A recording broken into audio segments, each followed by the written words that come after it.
Thank you very much, Honorable Stephen Kalonzo Musyoka, the Honorable Raila Odinga, my brother Kioni, Honorable members of our National Assembly and the Senate. Good afternoon.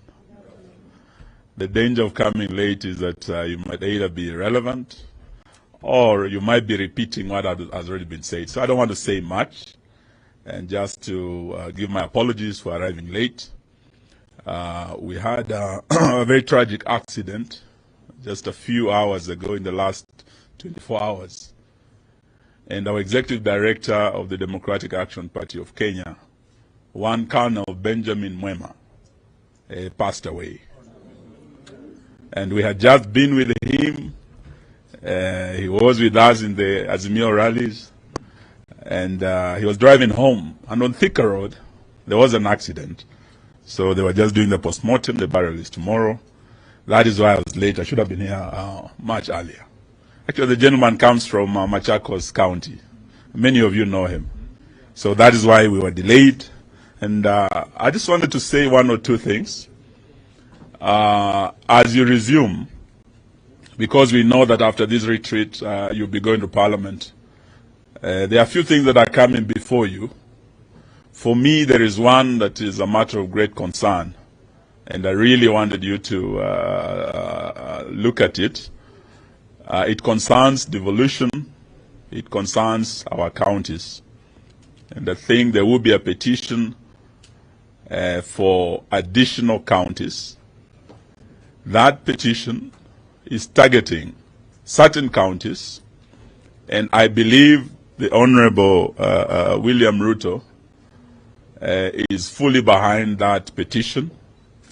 Is targeting to divide the county of Trans Nzoia, the county of Bungoma, to create Mount Elgon County.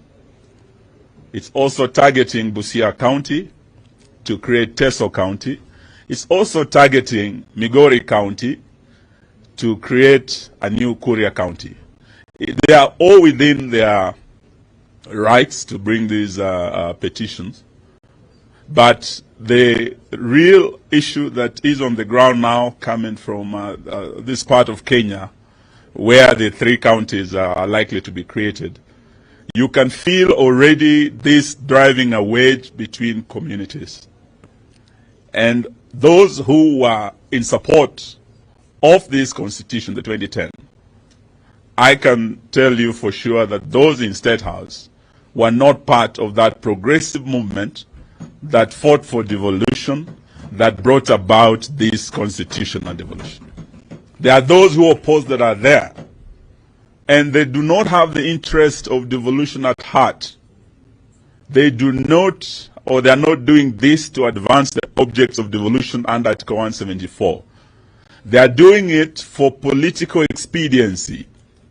When you look at the 47 counties and the results, our candidate Raila Odinga won the majority counties, over 24 counties, went blue. William Ruto won, I think, were they 21 or so? But he's trying to see how to create additional counties for 2027 purposes. And the three, I'm sure he is, of course, persuading the minority communities that he will protect them. And if we make that mistake, we would have opened the Pandora's box when we create ethnic-based counties. Where will you stop? Because beyond those communities, there will be now a demand by clans, there will be a demand by many of the marginalized. It cannot be good for our national cohesion. Please apply your minds to that. And if he's saying already they are unable to actually pay the 47 counties that are here, they have been unable. From October, counties have not received their money. Gachagua is saying they have no money to give the 47 counties. Ati hata wakimchapa matako yake hakuna pesa itatoka. Yes, so I'm told there's a likely impeachment. Sasa, I just wanted to leave that with you so that you see how to drive that agenda.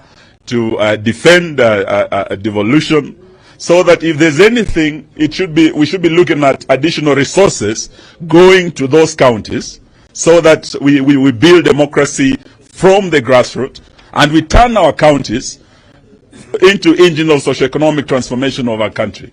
If we are talking, if they really believe in bottom-up, devolution is the real bottom-up, and that is where the focus should be. Sitaki niseme mengi kuliko hapo. I just want to wish you well, but to also tell you that what is happening now reminds us of the dark Kanu days.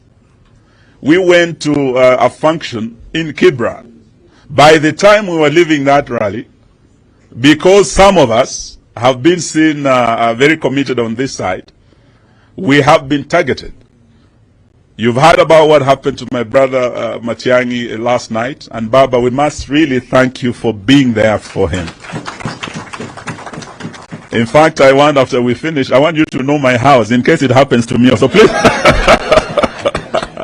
Because I'm told there's a list. Those of us who are ministers in Uhuru's government, who are close to Uhuru, they are not just targeting Uhuru, they are targeting us as well. Maybe you might not know this, Baba, but having been a defense minister, I had about 4 security officers. 3 were with the drone. But the day I was seen in Kibra, the next day, the only remaining police officer assigned to me was also with the drone. As we speak, there is the attempt to intimidate. You are the voices of the people. If you don't speak out, the dark days are upon us. In fact, what we are seeing is like, those of you who are students of European history, are like the days of the reign of terror by the Jacobins. So what we have in Kenya today, if you don't come out to fight this illegitimate regime, the reign of terror by the Kenya Kwanza Jacobins is upon us.